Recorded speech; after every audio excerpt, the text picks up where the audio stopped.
लोकमान्य टिळकांचे बंधू आणि पुण्यातील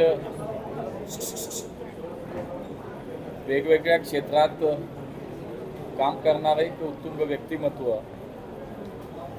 डॉक्टर दीपक टिळक यांचं आज निधन झालं। खरं तर पुण्यामध्ये शैक्षणिक, सामाजिक, क्रीडा क्षेत्रात अशा अनेक क्षेत्रामध्ये त्यांनी एक मोठं योगदान त्यांचं होतं। असे दीपकजी आज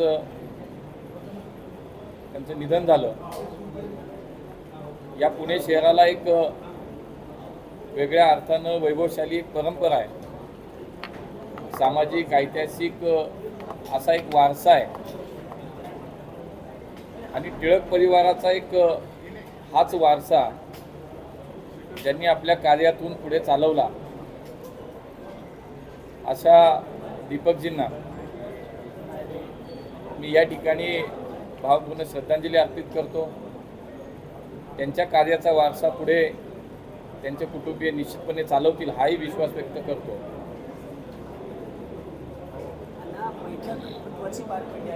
विमानतळाचे काही प्रश्न होते, वाहतूक अधिकारी देखील होते। काय नेमके आजच्या बैठकीत चर्चा झाल्या, कुठले मुद्दे सगळे तुम्ही चर्चा केले?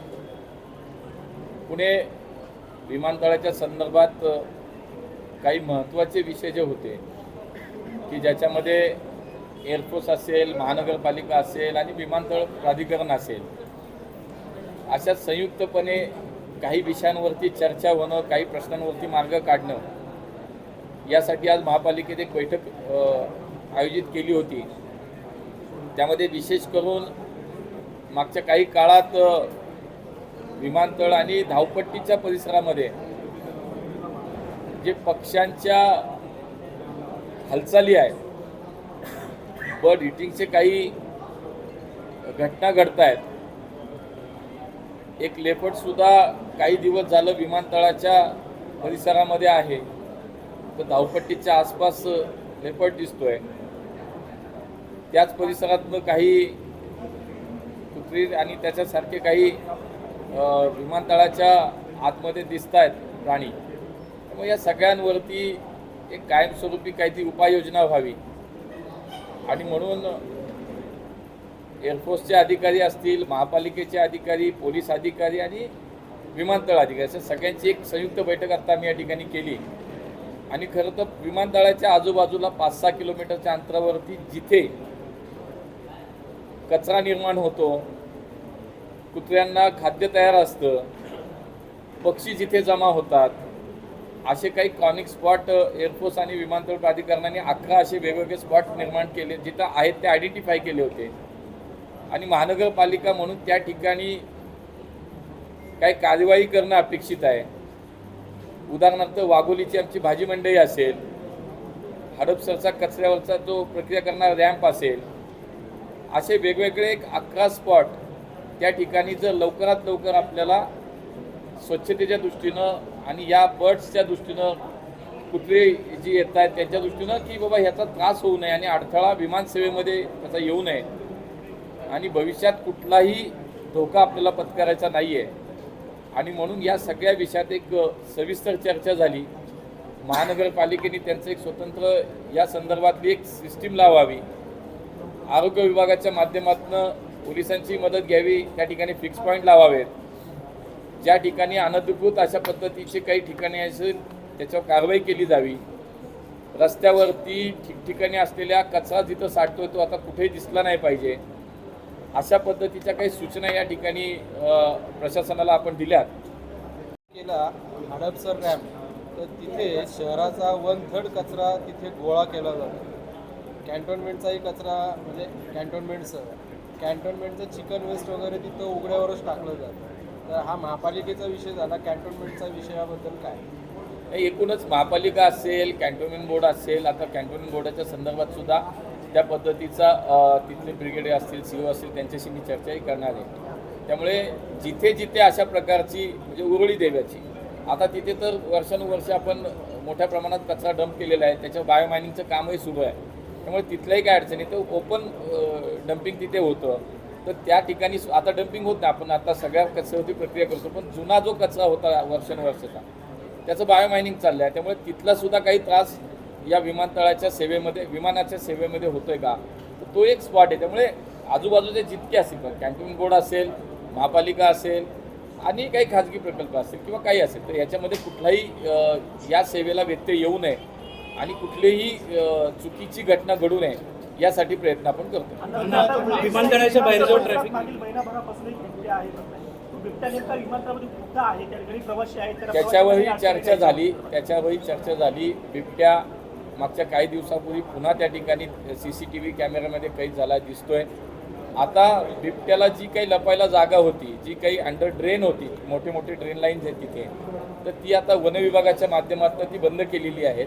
त्यामुळे आता बिबट्यावरती सुद्धा सगळी आपली यंत्रणा, वन विभाग असेल, विमानतळ प्राधिकरण असेल किंबहुना एअरफोर्सची सगळी आपली सिस्टीम असेल, लक्ष ठेवून आहे. त्यामुळे बिबट्यासुद्धा पुढच्या काळात लवकरात लवकर पकडला जाईल किंवा त्याचं आतमध्ये येणं, तुम्ही आतमध्ये त्याचं खाद्य जे होतं ते त्या बाहेरनं आणणं असेल किंवा तिथे काही त्याला सापडतं काय म्हणून तो तिथे येत होता, पण आता त्याला आत येणं ज्या ठिकाणी तो आत जात होता ती सगळी बंद केलेली आहेत. आता जी काही त्याची आत जाण्याची बाहेर येण्याची मार्ग ते सगळे आता वन विभाग खात्याच्या माध्यमातून जाळ्या पण लावल्या आहेत, तिथं पिंजरे लावलेले आहेत आणि त्यामुळे तेही आता पूर्णपणे त्याची सिस्टीम आता यंत्रणा लावलेली आहे. प्रवाशांना काही धोका आहे काय संदर्भात?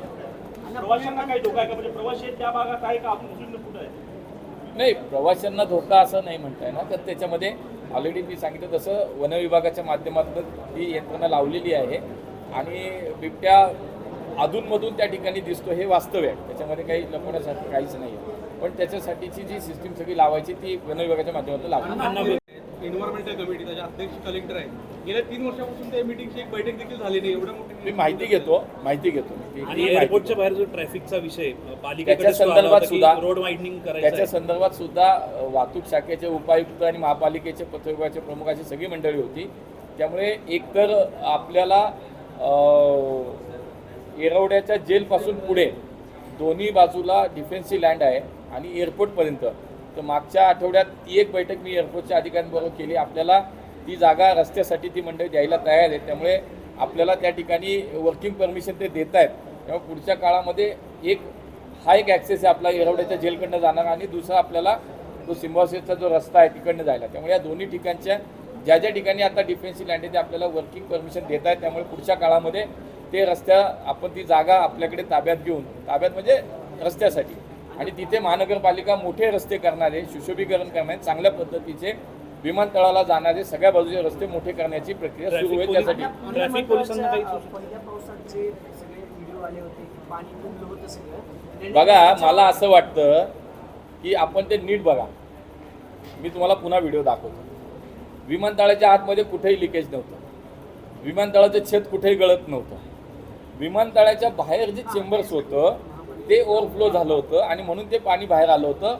पण मला असं वाटतं की काही ठिकाणी त्याच्या बातम्यांचा विपर्यास झाला, राजकीयदृष्ट्या त्याच्यावर टीका टिप्पणी झाली. मला असं वाटतं की पुण्यासारखं सुंदर विमानतळ हे देशभरातून आलेले लोक आता कौतुक करत आहेत. तर मला असं वाटतं की एखाद्या छोट्या विषयानं विमानतळ गळायला लागलं आणि विमानतळ हे होत नाही, पण महानगरपालिकेला त्याच्या संदर्भातल्या सूचना सुद्धा दिलेल्या आहेत. ड्रेनेजचं ते काम होतं ना, दिलेल्या विमानतळाच्या परिसरात रेड झोन आहे, तर मोठ्या प्रमाणात अनधिकृत बांधकाम होत आहेत, प्लॉटिंग होते, पुढे हे सगळं सुरक्षित या दृष्टीने पण धोक्याचं आहे.